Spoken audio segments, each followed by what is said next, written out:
Welcome students. कल मैंने आपको क्वेश्चन दिया था, किसी समतल में 5 बिंदु ए बी सी डी व ई स्थित है, सिद्ध करो कि D A plus D B plus D C plus A E plus B plus C equal to 3DE। ये अपने को प्रूव करना था। किया आप लोगों ने, जिसने किया वो कमेंट करना। अब आगे इसका सॉल्यूशन देखते हैं अपन। अपने कंसेप्ट सीखा था, अगर आपको याद हो तो स्थिति सदिश का पहले लेक्चर के अंदर था। अपने स्थिति सदिश क्या सीखा था उसमें? जैसे उसमें अपन ने PQ बनाया था सदिश, याद करो आप। PQ हमने क्या लिखा था? PQ कैसे आया था? एक सदिश के लिए दो स्थिति सदिशों की कुर्बानी देनी पड़ती है। कौन कौन सा था वो? पीछे वाला पे लिखा था Q है ना, ये तो इसको लिखा था OQ और माइनस P को लिखा था OP, इसे लिखा था ना। बस वही विधि यहाँ काम में लेनी है। आपने लिया LHS यहाँ पर और सभी को स्थिति सदिश में तोड़ दो तो क्या बनता है? देखो, DA क्या बनेगा? A पीछे तो पहले आएगा OA माइनस OD, ठीक है। DB क्या आएगा? OB minus OD। ऐसे DC क्या आएगा? OC minus OD। ऐसे AE क्या आएगा? OE minus OA। ऐसे ही B क्या आएगा? OE minus OB। और ऐसे ही C क्या आएगा? OE माइनस OC, ये आएगा, ठीक है। अब देखो बहुत सारे कैंसिल आउट हो रहे हैं। OA पॉजिटिव है, OA नेगेटिव है।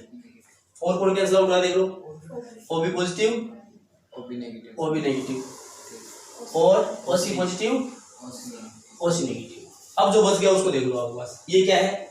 Minus OD minus OD minus OD minus OD, तो माइनस के तो हो गए 3 OD।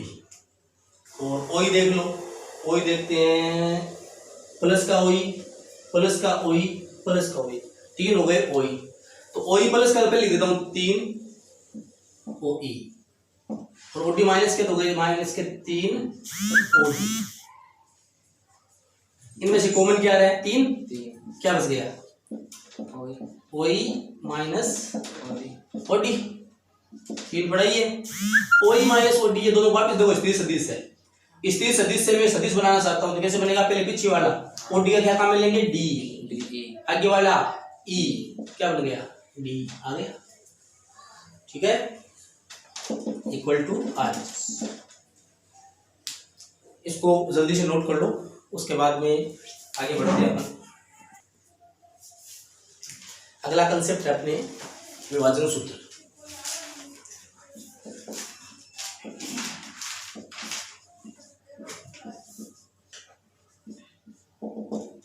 विभाजन सूत्र ये हम 10th क्लास से पढ़ते आ रहे हैं। 11th में भी कोऑर्डिनेट में पढ़ा अपन ने विभाजन सूत्र, अंतर विभाजन, बाह्य विभाजन। तो ये सदिश में भी काम मिल जाता है, ठीक है। ध्यान देना, विभाजन सूत्र में से पूरा डेरिवेशन तो आपको 10th में ही मिल जाएगा इसका, ठीक है। तो अपन तो यहाँ पर सदिश में कैसे काम लेते हैं वो चीज सीखते हैं। इसमें पहला आता है अंतर विभाजन।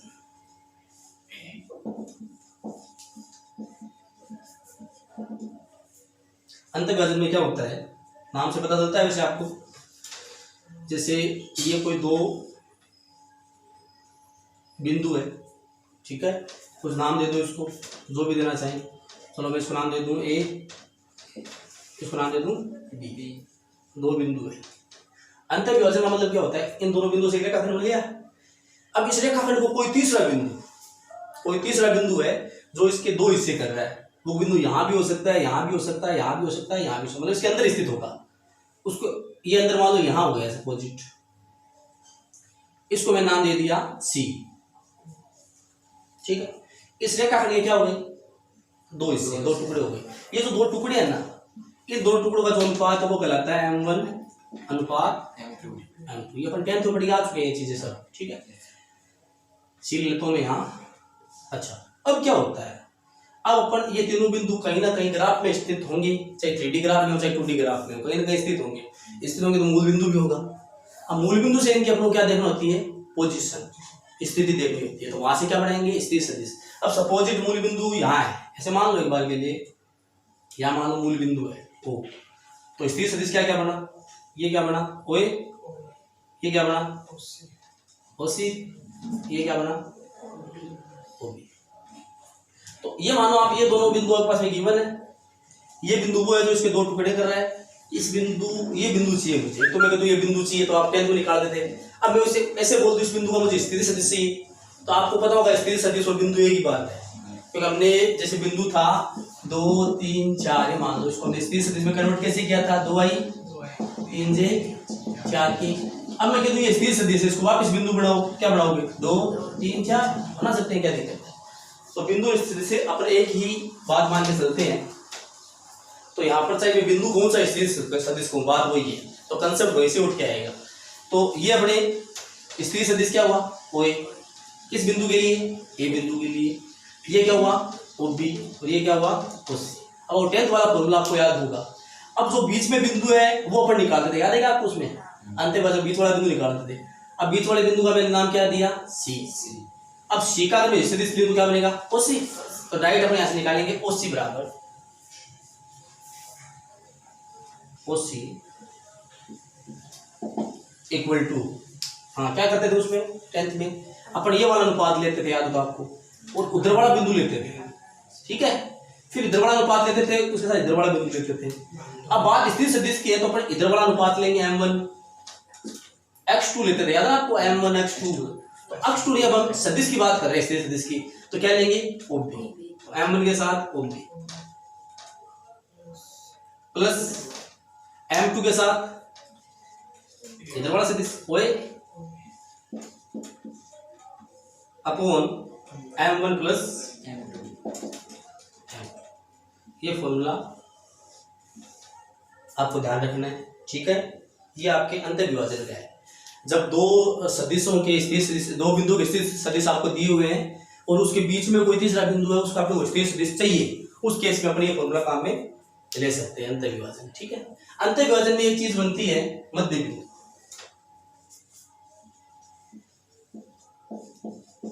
नाम सुना होगा मध्य बिंदु। मध्य बिंदु में क्या होता है, मध्य बिंदु में ये यहीं से उठ के आता है। देखो आप मुझे बताओ, ये दो टुकड़े किए मैंने, एक तो AC और एक CB, क्या ये दोनों बराबर है क्या, नहीं है। लेकिन ये कदम में बिल्कुल सी बिंदु बिल्कुल बीचों बीच आ जाएगा, इसके बिल्कुल बीचों बीच, तो ये दोनों टुकड़े क्या हो जाएंगे, और बीचों बीच आने का मतलब ये कौन हो गया, मध्य बिंदु, दोनों के मध्य में आ गया नहीं। तो इसका मतलब क्या, अगर बीचों बीच आ गया दोनों टुकड़े बराबर, दोनों टुकड़े बराबर, तो m1 अनुपात m2 की वैल्यू क्या होगी, 1:1 होगी, नहीं होगी। तो अपन लिख सकते हैं यहाँ पर m1 अनुपात m2 इक्वल टू 1:1 हो जाएगा, हो गया। अब लगना अंतर विभाजन वाले कंसेप्ट है, बस कुछ नहीं करना, ये सेम सूत्र है ना, इसमें m1 और m2 की जगह 1 1 1 1 रख देना है। तो बताओ उसके इसमें उससे बराबर क्या निकलेगा, यहाँ 1 रखूंगा, 1 रखते सीधा क्या बन गया OB प्लस OA अपॉन 1 + 1 2। ये आपके मध्य बिंदु आ गए। अगर आपको दो बिंदुओं के स्थिति सदिश दिए हुए हैं और आपको मध्य बिंदु का स्थिति सदिश चाहिए, तो आप डायरेक्ट लगा सकते हो, दोनों सदिशों को जोड़ो और 2 का भाग, समझ रहे हो मेरी बात। अच्छा, अब ये मैंने जैसे मूल बिंदु लिया था, मूल बिंदु के सापेक्ष इन बिंदुओं को देखा तो क्या बने, स्थिति सदिश। अब मैं कहता हूं ये मूल बिंदु नहीं है, एक बार के लिए वैसे नहीं मूल बिंदु नहीं है, ये मैं कोई दूसरा बिंदु ले रहा हूँ, मूल बिंदु के अलावा ले सकता हूँ, क्या दिक्कत है, कोई बिंदु ले सकते हैं। तो उस केस में कैसा बनेगा, उस केस में देखो कैसा बनेगा, ध्यान देना। ये मान लो A बिंदु, ये B बिंदु, और बीच में यहाँ मान लो C बिंदु, ठीक है। और जिसके मैं सापेक्ष ले रहा हूँ वो बिंदु मैंने P ले लिया, मूल बिंदु के अलावा कोई और अन्य बिंदु ले लिया, ठीक है। तब बात वही फुल होगी, ध्यान रख लेना। ये क्या बन गया उस केस में, PA सदिश बन गया। ये अब स्थिति नहीं रहा, क्या बन गया सदिश, P हो गया ना, OA नहीं है, ठीक है। ये क्या बन गया, इस ये मुझे निकालना है, मान लो ये क्या बन गया DB, और अनुपात m1 अनुपात m2, M2। अच्छा यहाँ M1 अनुपात M2 कौन था वैसे याद ध्यान में है आपको? SC अनुपात CB। तो आप इसे लिख सकते हो SC अनुपात CB इक्वल टू M1 अनुपात M2, ये ध्यान रख लेना, ठीक है। अच्छा ये आ गया आपने। अब यहाँ से बनाएंगे सूत्र वैसे ही बनेगा सेम टू सेम। M1 के साथ क्या लूंगा आपकी बात, ये लूंगा इधर वाला, तो आपको निकालना है PC सदिश। M1 साथ में क्या आएगा, M1 के साथ में PB प्लस M2 के साथ में क्या आएगा PA और बट्टे में M1 प्लस M2। हरी बात समझ में? तो अंत में हालांकि आपकी बुक में ये दिया हुआ सिर्फ ये चीज नहीं दी हुई है, लेकिन ये चीज मैंने आपको कराया है इसलिए क्योंकि इससे एक बहुत अच्छा क्वेश्चन अपने सामने आएगा जो अपन चुटकियों में सोल्व कर देंगे। और ये चीज हमें अगर बता दी रहती है तो अपनी मुश्किल रहती है, ठीक है। ये अपने दूसरी का क्या है, अंतःविभाजन। और अंतःविभाजन तरह क्या आता है आगे, बाह्य विभाजन। दूसरा पॉइंट है बाह्य विभाजन।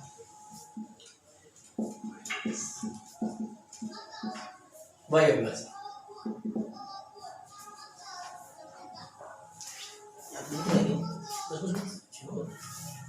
हाँ बाह्य विभाजन। बाह्य विभाजन देखो अब वही बात है, मैं दो बिंदु ले लेता हूं, ये A और ये वही B, ठीक है। अब इन दोनों को जो विभाजन करने वाला बिंदु है वो इसके बीच में स्थित नहीं है, यहाँ स्थित नहीं है। यहाँ हो जाएगा तो अंतःविभाजन बनेगा। वो बिंदु कहाँ स्थित होगा, मैं कहूँ मान लो इस रेखाखंड को हमने आगे बढ़ा हुआ सोच लिया, आगे बढ़ा दिया इसको से, और वो बिंदु यहाँ बाहर कहीं स्थित है। कौन सा बिंदु, जो अपन C लिया करते थे ना, ये C ये अंदर आ रहा था, अब की बार कहाँ स्थित है, ये बाहर, ठीक है, बाहर स्थित है। अब इसकी स्थिति देखते हैं मूल बिंदु के सापेक्ष। यहां मान लो मूल बिंदु है वो, तो स्थिति सदिश क्या बनेगा, ये ओ भी निकालना है अपने को, और ये OC।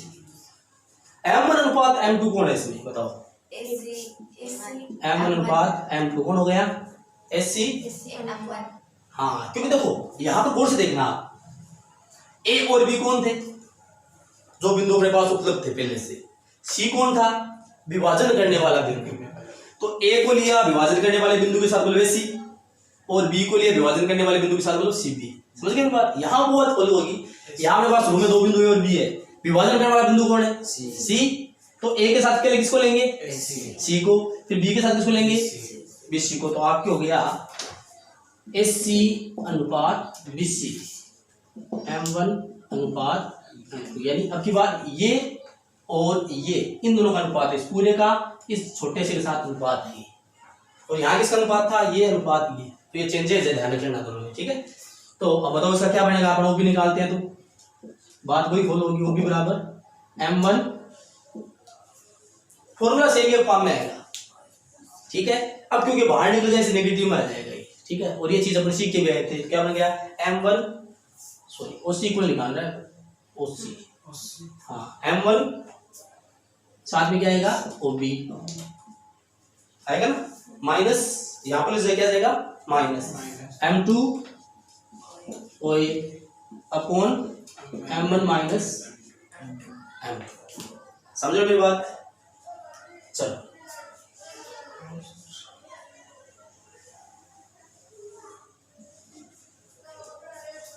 ठीक है। देखो ये फॉर्मूला बना सकते हैं, आपको उसे माइनस कहाँ से आया, अगर मैं इसको अंतःविभाजन मानते हुए चल दूं एक बार के लिए, उस केस में अगर मैं ये OC निकालना चाहूँ, मैंने OB निकाला, पहले OB निकाल लिया अंतःविभाजन के हिसाब से, OB निकाल दो सहायता से अगर मैं OC निकालूंगा ना, अगर उस केस में ये चीज बन जाएगी। लेकिन उसमें M1 और M2 ये जो अनुपात है ये नेगेटिव लेना पड़ेगा अपने को, क्यों बाहर चला गया उससे रेखाखंड से। समझ रहे हो मेरी बात, हम बना सकते हैं, लेकिन कपड़े को इतने दिमाग लगाने की जरूरत नहीं है, कि डायरेक्ट हम इससे कर सकते हैं, ठीक है। तो अपने पास अंतःविभाजन भी आ गया, बाह्य विभाजन भी आ गया, इतना ही कंसेप्ट है, इसमें कोई ज्यादा बात नहीं है वो, ठीक है। अब इस पर क्वेश्चन लेता हूँ मैं, ठीक है। तो नॉर्मल क्वेश्चन तो आपकी बुक में इस पे है और इस पे है। इसमें क्या देंगे आपको, मेरी बात सुनना, एक स्थिति से दे देंगे IJK में, एक ये देंगे, या बिंदु भी दे सकते हैं आपको, बिंदु से इसी से बना सकते हो आप, क्या दिक्कत है, बिंदु दे दिया, स्थिति सदिश आप खुद बना सकते हो, IJK लगाना है, ठीक है। ये आपको 2 दे दिया और आपको कुछ OC निकालो, अनुपात दे दिया, निकाल सकते हो। और अनुपात में से कह दिया एक बार तो बाह्य विभाजन निकालो, एक बार अंतःविभाजन निकालो, तो दोनों सूत्र लगा दो बारी बारी से, लगा सकते हैं ना अपन। एक बार ये सूत्र लगा देंगे, ओ बी के साथ में M1 का इंटू ओ ए के साथ M2 का इंटू और नीचे दोनों को जोड़ देंगे। ठीक है, एग्जाम्पल ले लूँ हमेशा, कोई दिक्कत नहीं है। चलो फटाफट इसको नोट कर लिया जाए, फिर क्वेश्चन करते हैं इसका।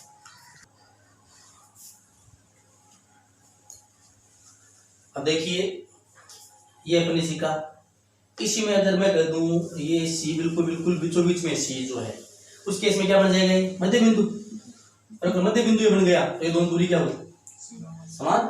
अच्छा मध्य बिंदु बनकर ये क्या बनेगा एक, ये क्या बनेगा एक बट्टा में 2, ये सूत्र बन जाएगा। अब गौर से देखो क्या कंसेप्ट हाथ में आया अपने, गौर से देखो, गौर से कोई आपको त्रिभुज दिख रहा है क्या, ए पी बी एक त्रिभुज है और ये त्रिभुज का मध्य बिंदु है। बताओ एपी क्या, पीसी क्या चीज है, माध्यिका नहीं है, माध्यिका। माध्यिका माध्यिका जानते हो किसे कहते हैं, किसी शीर्ष से सम्मुख भुजा में टकराए और उसके बराबर 2 हिस्से कर देते हो, माध्यिका है या नहीं है। कौन है माध्यिका, पीसी। ये कौन है, पीसी। यहाँ से किसका मान निकलेगा, पीसी का। पीसी का मान निकलेगा मतलब इसका त्रिभुज की माध्यिका निकल जाएगी। अगर किसी क्वेश्चन में आपको त्रिभुज की माध्यिका पूछ लेना, त्रिभुज की 2 ये संलग्न भुजाएं आपको दे दी और ये इनके आपको सदिश दे दिए, ठीक है, और आपको माध्यिका पूछ ली, माध्यिका की लंबाई पूछ ली, ठीक है, तो आप ये रहा, समझ रहे हो बात।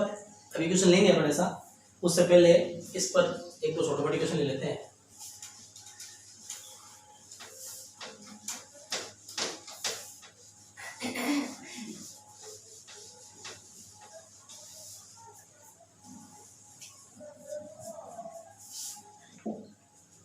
क्वेश्चन लेते हैं, यदि बिंदु ए 1 2 3 तथा बी -3 1 2 हो तो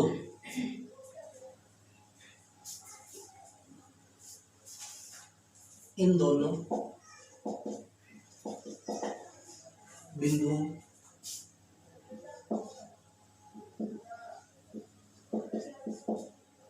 से बने रेखाखंड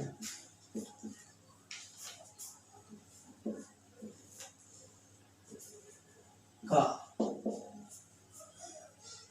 ठीक है,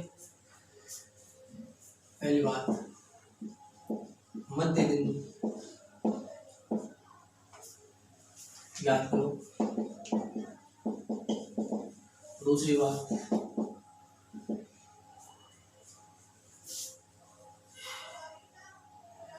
एक अनुपात 2 में अंतर विभाजन करने वाला बिंदु ज्ञात करो।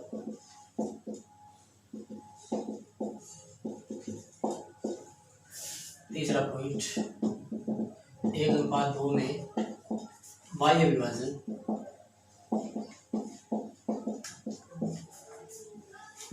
करने वाला बिंदु ज्ञात करो। अच्छा यहां मैंने क्या बिंदु ज्ञात करो, ठीक है, यहां मैं ऐसा भी लिख सकता हूं अंतर विभाजन करने वाला बिंदु के स्थिति सदिश ज्ञात करो। यहाँ मैं बिंदु का स्थिति सदिश पूछ सकता हूँ आपको, यहाँ मैं मध्य बिंदु का स्थिति सदिश पूछ सकता हूँ। जब स्थिति सदिश पूछे तब आपको उत्तर आई जे के में रखना है, बिंदु पूछे तो आई जे के हटाएगा, बिंदु में कन्वर्ट कर देना स्थिति को। समझ गए मेरी बात। चलो पहला पॉइंट हम कर सकते हैं क्या, क्या है पहला पॉइंट, मध्य बिंदु। मध्य बिंदु से पहले इनके अपने क्या बनाने पड़ेंगे, स्थिति सदिश बनाने पड़ेंगे, तो वो मैं पहले बना लेता हूँ। तो ओ ए क्या बनेगा, आई प्लस 2j प्लस 3k, ठीक है। वो भी क्या बनेगा -3i plus j plus 2k बन गया।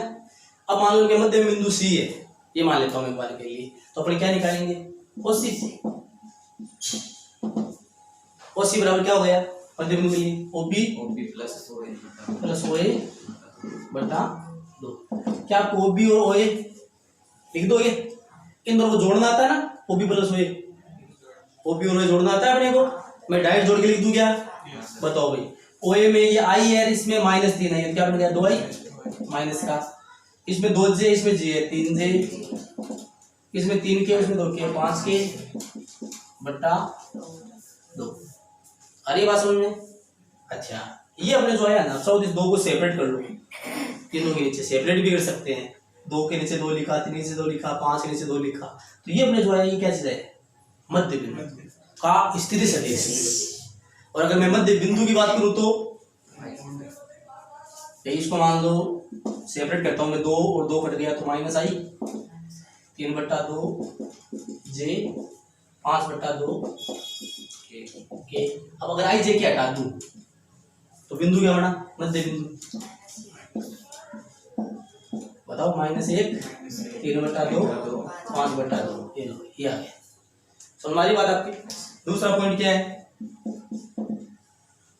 1/2 में अंत विभाजन करने वाला, तो अंत विभाजन सूत्र लगा देंगे अपनी, और m1 अनुपात m2 का मान क्या ले लेंगे? 1/2। m1 m2 1/2 लगा तो अंत विभाजन सूत्र उसी बराबर क्या होता है देख लो, m1 ले लेंगे वैल्यू तो बाद में, पहले सूत्र बता दो। उसी बराबर क्या होता है? m1 OB plus m2 OA upon m1 plus m2। ठीक है, तो बताओ उसी इक्वल क्या आया? m1 कितना है मेरे पास? 1, OB कितना है? फिर आप -3i plus j plus 2k, फिर plus m2 2 OA i plus 2j plus 3k upon m1 plus m2, तो 1 प्लस 2। इस 1 को अंदर गुणा कर लेंगे सबसे, ये रहेगा, इस 2 को सबसे गुणा करो अलग, फिर उनको जोड़ दो आपस में, ये काम हम कर सकते हैं। बताओ ये कितना i बना? 2i, और ये क्या है? 3i माइनस का, तो माइनस का i बच जाएगा, क्या बच जाएगा? OC इक्वल माइनस का i। ठीक है, ये j प्लस का और ये 4j, 5 हो गए क्या? 5j, ऐसे ये 2 के और ये 6 के, 2 और 8 की, और बटा क्या है? 3। इस 3 को सेपरेट कर लो, वो बिंदु बता दो, कर सकते हैं ना आगे इसको। ऐसे तीसरा पॉइंट क्या है? बाई विभाजन, तो उसके लिए कौन सा सूत्र लगा देंगे? बाई विभाजन वाला, बस यहाँ से माइनस लग जाएगा इस जगह, कर सकते हैं अपन, कोई दिक्कत नहीं है। चलो मैं आप पे छोड़ रहा हूँ, फिर प्रॉब्लम हो तो कमेंट में लिख देना, ये करा देंगे पूरा। ठीक है, आगे बढ़ते हैं। एक काम करो, आप इसको नोट करो, फिर मैं एक क्वेश्चन और लिखाता हूँ आपको, फटाफट नोट ले जाइए साइड वालों को। अगला क्वेश्चन लेते हैं, थोड़ा दिमाग बड़ा है, ध्यान देना। यदि किसी त्रिभुज ABC की 2 भुजाओं के सदिश निम्न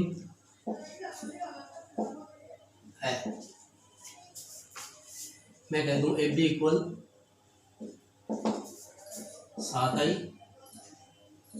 4j 4k और SC equal -2i 2j k। तो अब मैं कुछ पॉइंट लिख रहा हूँ। पहला पॉइंट, शीर्ष A से खींची गई माध्यिका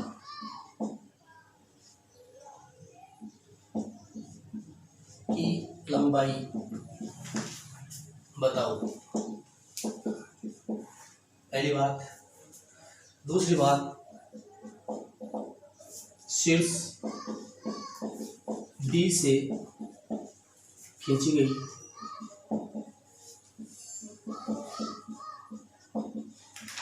माध्यिका लंबाई बताओ।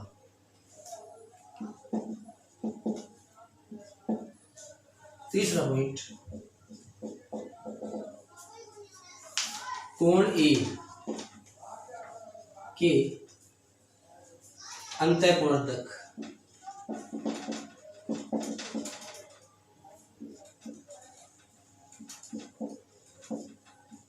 की लंबाई बताओ।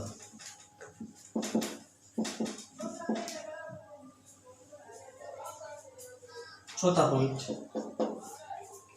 कोण ए के अंतः कोणर्धक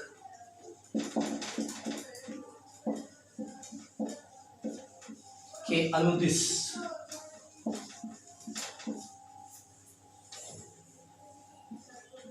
दो रूट 3 परिमाण वाला सदिश बताओ। फटाफट ट्राई करो, आपके पास में 5 मिनट है, उसके बाद में इसका सॉल्यूशन देते हैं।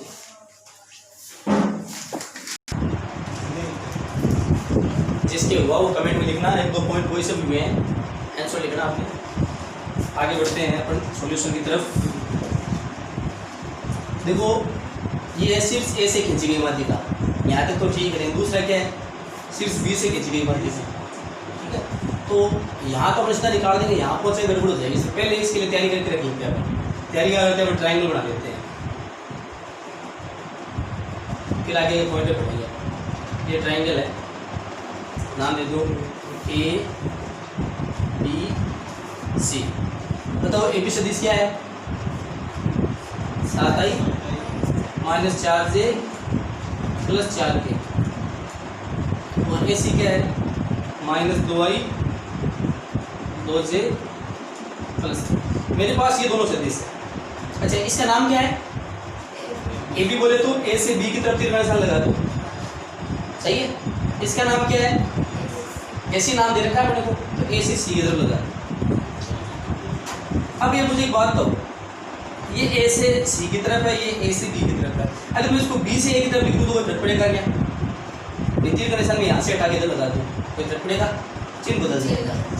7 माइनस का हो जाएगा, ये 4 प्लस का हो जाएगा, ये 4 माइनस का हो जाएगा। चिन्ह बदलता है ना। तो इसके ऊपर अगर जरूरत पड़े ना दिशा इधर से इधर करने की जरूरत पड़े तो हम कर सकते हैं, कोई दिक्कत नहीं है, ठीक है। अच्छा, अभी हमने जो माध्यिका वाला पीछे कंसेप्ट पढ़ा था, आपको ध्यान में हो तो ऐसे 2 बिंदु लिए थे, है ना, ए और बी, और यहाँ पी बिंदु लिया था, ठीक है। तो उसकी दिशा किधर थी? पी से इधर, पी से इधर, ऐसे 3 दिशा याद करो आप। फिर माध्यिका हम कहाँ से खींच रहे थे? पी से। कहाँ से खींच रहे थे? यानी जिस बिंदु से माध्यिका खींच रहा था ना, उस बिंदु से दिशा ऐसे होनी चाहिए। ये क्लियर करो। अब बताओ, अब मेरे को माध्यिका पहले ए से खींचनी है। कहाँ से खींचनी है? ए से। ए से दिशा ऐसे है, देख लो पहले तो है, लेकिन जैसे मैं बी से खींचूंगा तब देखो दिशा इसकी उधर ठीक इधर होनी चाहिए, इसकी दिशा इधर होनी चाहिए। ये पहले क्लियर करना है आपको। आइए बात सुनो। अच्छा, इसकी दिशा इधर कर देंगे तो अपने पास ये माइनस में आ जाएगा, कोई दिक्कत नहीं है। लेकिन इसकी दिशा इधर करेंगे तो ये तो मेरे पास बिंदु नहीं है, इसकी रहेगा नहीं है, नहीं है। तो पहले इसका अपने को सदिश लेके आना पड़ेगा। त्रिभुज नहीं, त्रिभुज दिख रहा है क्या? त्रिभुज की 2 भुजाओं के सदिश सीधा नहीं निकाल सकते परिणाम वाले हिसाब से। अच्छा, अब रजिस्टर इसकी दिशा क्या करें? तो इसकी दिशा इधर भी कर दो, जब जरूरत पड़ेगी उस हिसाब से काम में लेंगे। चलो मैं इसकी दिशा एक बार इधर कर देता हूँ। अब बताओ, आपको त्रिभुज दिख रहा है क्या? किस किस का योग तीसरी भुजा के बराबर होगा? बताओ। ए बी और बी सी, सामने गुणा है एस सी, सही है। मैं इसे लिख सकता हूँ ए बी, क्या मैं इसे लिख सकता हूँ? A B plus B C, सामने कौन है? S C. अच्छा, मुझे किसका मान चाहिए? ए बी रेशियो मेरे पास में है ऑलरेडी, किसका चाहिए? तो बी सी को है तो उसको डाल दे जाओ। तो बी सी इक्वल क्या आ गया? बी सी इक्वल बोलो S C minus A B. शाबाश। अब एस सी में से ए बी घटा दो, ये रहा एस सी, ये रहा ए बी, दोनों को सदिश लिख देंगे और घटा लेंगे, ठीक है। तो मैं लिख देता हूँ, तो बी सी इक्वल और ए सी कितना? -2i + 2j प्लस के माइनस ब्रैकेट लगा दो, माइनस आती ए बी कितना 7i minus 4j plus 4k। सही है। तो बताओ यहाँ से बी सी की वैल्यू क्या है? माइनस 2i और माइनस का 7i हो जाएगा, तो माइनस का 9i। ठीक है। और ये कितना 2j और प्लस का 4j, प्लस हो जाएगा माइनस माइनस 6j प्लस का k और माइनस का 4k, तो माइनस का 3k। ये लो गया। अभी किसका मान आ गया? एक बार यहाँ बी को लिख देता हूँ। तो minus 9i plus 6j minus 3। अब मेरे पास त्रिभुज तीनों बुझाएं। अब अगला चाहिए अपने को किसी के सिर से पूछते, चाहे ए सिर से माध्यिका पूछे, चाहे बी से पूछे, चाहे सी से पूछे। अब अपना काम हो जाएगा। हमें खाली दिशा चेंज कर दिया, बिल्कुल कुछ नहीं करना। खाली दिशा बी से पूछेंगे मैं दिशा क्या लूंगा? बी से ए की तरफ यानी बी ए करने के लिए चिन्ह बदल दूंगा, और बी से सी की तरफ यानी बी सी, क्योंकि ऑलरेडी बी सी है ही, ऐसे रख लेंगे। नहीं समझे मेरी बात है? चलो अब आगे बढ़ते हैं। तो अपना पहला पॉइंट अपने लेते हैं, शीर्ष ए से खींची गई माध्यिका की लंबाई। और शीर्ष ए से अगर मैं माध्यिका खींचूंगा तो बताओ क्या पड़ेगा? मध्य बिंदु का, याद है आपको? मध्य बिंदु का इस दिश बनेगा। क्या बनेगा? तो माध्यिका का मतलब होता है सामने संख्या टकराएगी ना, ये तो इसको बराबर 2 हिस्सों में बांटने के सामने में मिला 2 हिस्सों में बांटने के मध्य बिंदु हो गया। तो हमें मध्य बिंदु का इस दिश चाहिए, तो अपने कैसे निकालेंगे? देखो पहला तो माध्यिका का मैं नाम ले दिया ए डी। क्या नाम ले दिया? ए, और ये डी नाम लेता हूँ एक बार, ए डी इक्वल टू क्या बढ़ेगा आपको जानो तो? A B plus S C बटा 2। A B plus S C बटा था ना पेपर ने माध्यिका कंसेप्ट, याद आ रहा है ना पीछे? चलो अब बताओ, ए बी और ए सी जोड़ना आता है अपने को, और बटा 2 भी लगाना आता है। तो ये रहा ए बी और ये रहा ए सी, दोनों को जोड़ डायरेक्ट ए बी जोड़ देता हूँ मैं। 7 और माइनस 2 5 तो हो गया आई। ठीक है। माइनस 4 और प्लस 2 माइनस 2 माइनस का 2j और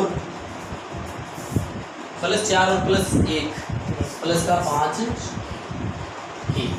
बट्टे में क्या है? 2 को सेपरेट कर लो सबके नीचे। सही है। तो आपके एडी कितना आया? एडी आ गया 5/2i के, 2 से 2 कट गया, जे के 5/2 के। ये आपके एडी सदिश है, माध्यिका का सदिश है। क्या है?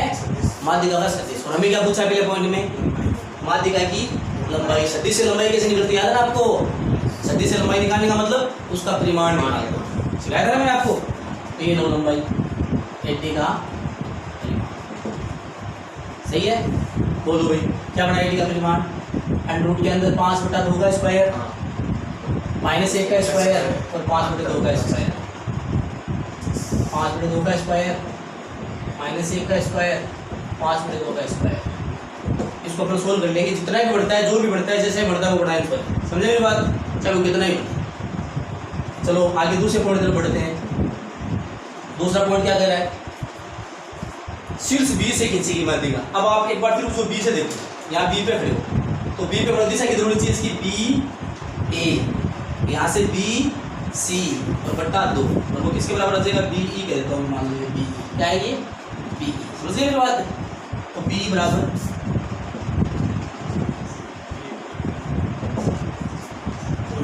क्या बोलेंगे? बी ए। समझ रहे हो मेरी बात?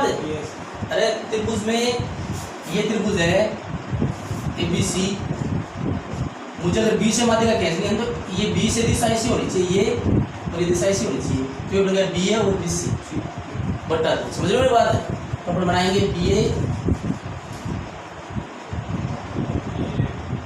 प्लस बी सी बटा 2। क्या आपके पास बी ए का मान है क्या? नहीं, ए बी का मान है ना आपके पास में। ए बी से बी ए बना सकते हैं। फिर दूसरा बी सी का मान, ये रहा डायरेक्ट बी सी का मान है ही, तो अपन बना सकते हैं बी बराबर,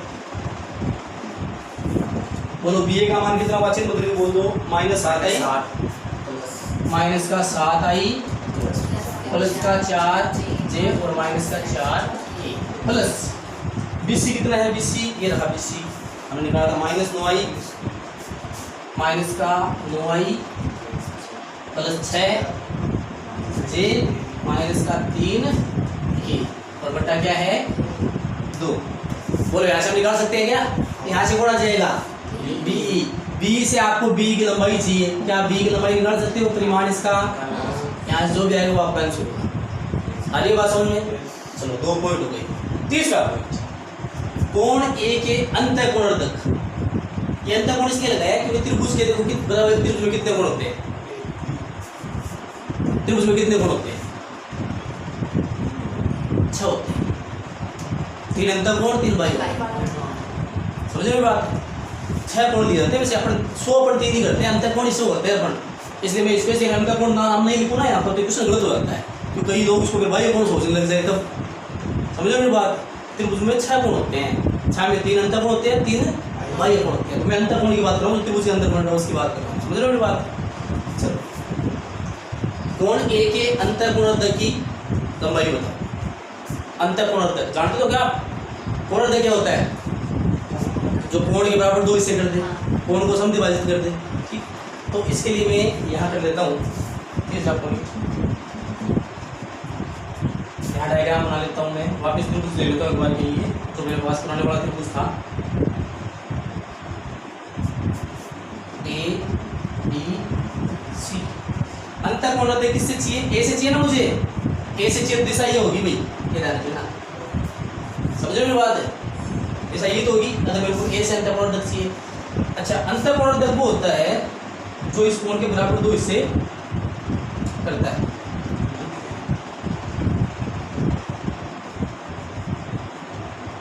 ये दोनों बराबर है, ये दोनों कोण बराबर है, पर ये दोनों बराबर होना जरूरी नहीं है। कोई माध्यिका होती है वो चीज जो भी, हाँ ये दोनों बराबर, ये दोनों बराबर नहीं है, ये कोण बराबर है। समझे मेरी बात। तो सर अब क्या करें, क्योंकि इसके लिए अपने को ज़्यादा कोई दिमाग नहीं लगाना है। मेरे पास अगर ये वाला अनुपात आ जाए ना तो मैं अंतर्वेद सूत्र लगा के निकालता हूँ। समझ लो मेरी बात। तो अंतर्वेद सूत्र कैसे लगाएंगे, पहले अपन वो एक बार ये एक बी और सी की वैल्यू रख देते हैं। सदिश क्या है इसका, 7i माइनस का 4j प्लस का 4k, यानी क्या 2i माइनस का 2i 2j और k, ये आपके सदिश है। अच्छा, एक बार इसको छोड़ते हैं और एक पुरानी बात करते हैं 10th क्लास की। 10th क्लास में थोड़ा हम चला करते थे, अगर आपको याद हो तो, कोई भी त्रिभुज के जिस सिर से हम कोणोर्धक खींचते हैं, ठीक है, तो वो सामने वाली भुजा को, सामने भुजा मतलब ये भुजा होगी, इसके ये 2 अनुपात बनते हैं, 2 टुकड़े होते हैं। इन दोनों टुकड़े का अनुपात वही होंगे जो इन भुजाओं के अनुपात होंगे। जैसे अपोजिट ये भुजा का अनुपात मान लो, ये इसकी लंबाई 3 है और इसकी लंबाई मान लो 5 है, तो इनका अनुपात कितना हुआ, 3 अनुपात। तो ये 3 ऊपर की साइड में गया तो ये ऊपर वाले टुकड़े की तरफ चला जाएगा अनुपात, ये 5 नीचे वाले की तरफ चला जाएगा, 3 अनुपात 5। यानी जो इन दोनों को भुजाओं का अनुपात होगा ना, वही इनका अनुपात होगा। ऐसी थ्योरम 10th क्लास में चला करते हैं, देख लेना, और अगर आपको याद हो तो वैसे देख लो, ठीक है। तो सिस्टम क्या होता है कि ये जो भुजा होती है 2, इनका जो अनुपात होगा वही उस अनुपात में सामने वाली भुजाओं काटेगा। ये कोणोर्धक, माध्यिका ये नियम लागू नहीं होता है, ये इसके लागू होता है ये कोणोर्धक के लिए। समझ रहे हो मेरी बात। चलो, तो इसका मतलब ये हुआ कि अगर मुझे ये वाला अनुपात चाहिए तो मतलब मेरे पास इन दोनों भुजाओं का अनुपात जाना चाहिए, या इन दोनों भुजाओं की लंबाई आ जानी चाहिए। क्या मेरे पास इन दोनों भुजाओं की लंबाई है, नहीं है, सदिश है, सदिश से लंबाई निकाल सकते हैं। तो मैं इस सदिश से इसकी लंबाई निकालूंगा, इस सदिश से इसकी लंबाई निकालूंगा, फिर उसको अनुपात में यूज दे लूंगा। समझ रहे हो क्या। चलो बताओ, सीधा लिख रहा हूँ मैं डायरेक्ट ना। तो ये हमने AC था, ऐसे लिख देता हूँ डायरेक्ट। AC का परिमाण कितना बनेगा बताओ, 2 का स्क्वायर 4, 2 का स्क्वायर 4 और 1 का स्क्वायर 1, बन गया 9, ऊपर रूट, तो ये आ गया 3। कितना गया 3। ये बताओ 49 और 16 और 16 32, 32 और 49 कितना हो गया 81, 71 क्या, अरे 49 और 16 65, 65 और 16 65 और 16 कैसे हो गया ना।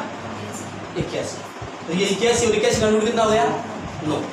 तो अपने एक बी का मॉडुलस आ गया 9। तो इसकी लंबाई 3 है, इसकी लंबाई 9 है। दोनों का अनुपात कितना हुआ 3:9 कट के 1:3 नहीं बन सकता है।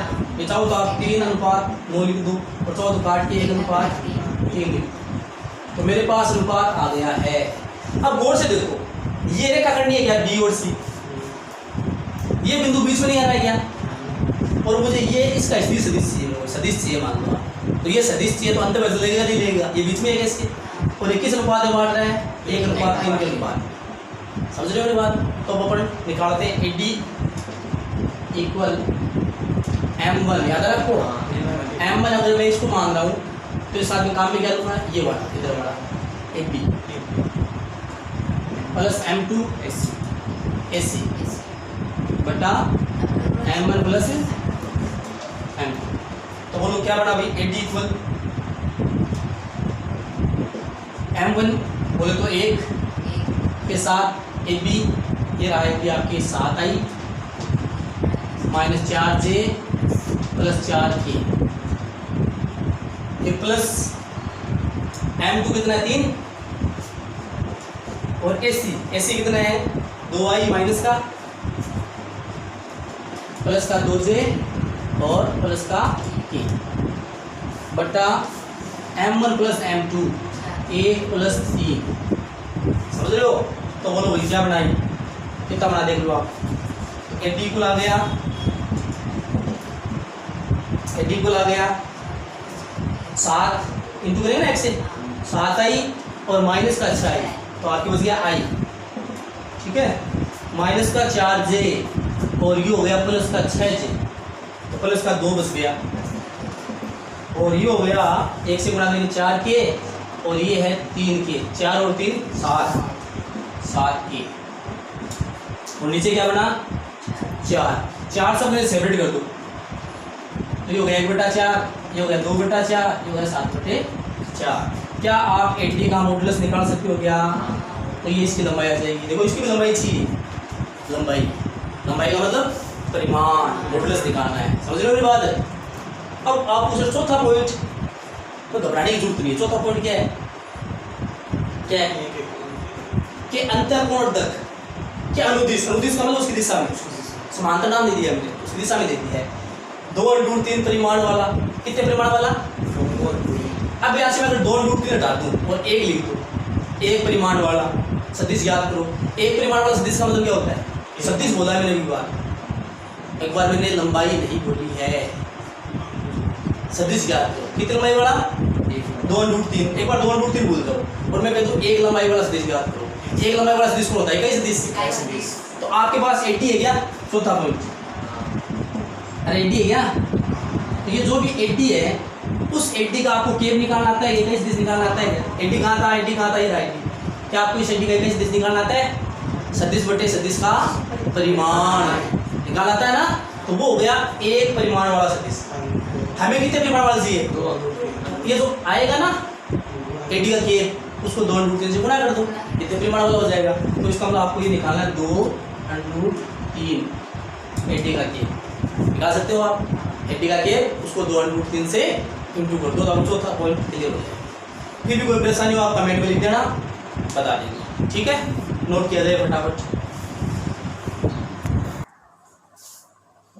अब आपके लिए क्वेश्चन है होमवर्क के लिए, तो आपको करना है, जो इस क्वेश्चन का सॉल्यूशन करता है वो लास्ट में अपना आंसर कमेंट में लिख देना। क्वेश्चन है, यदि 3 बिंदुओं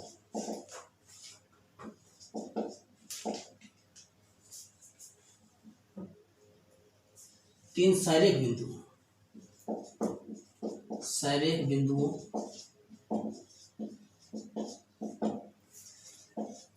के स्थिति सदिश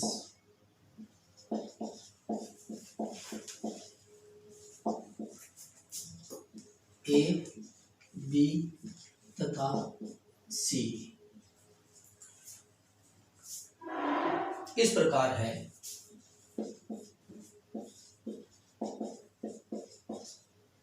कि XA ए के ऊपर सदिश लगा हुआ है, एक्स पर नहीं है, plus y b plus z c equal to शून्य सदिश हो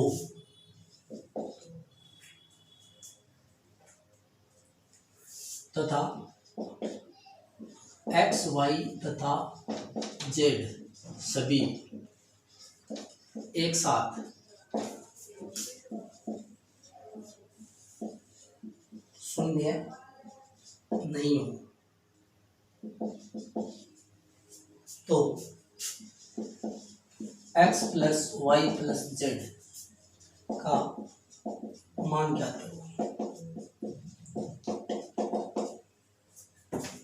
यदि तीन सहायक बिंदुओं के स्थिर सदिश ए बी सी इस प्रकार है कि x a plus y b plus z c equal to 0 सदिश है तथा एक्स वाई जेड सभी एक साथ शून्य नहीं है, तो x plus y plus z का मान ज्ञात करना है। इसका जिसके आंसर आता है वो कमेंट में जरूर लिखना। Thank you.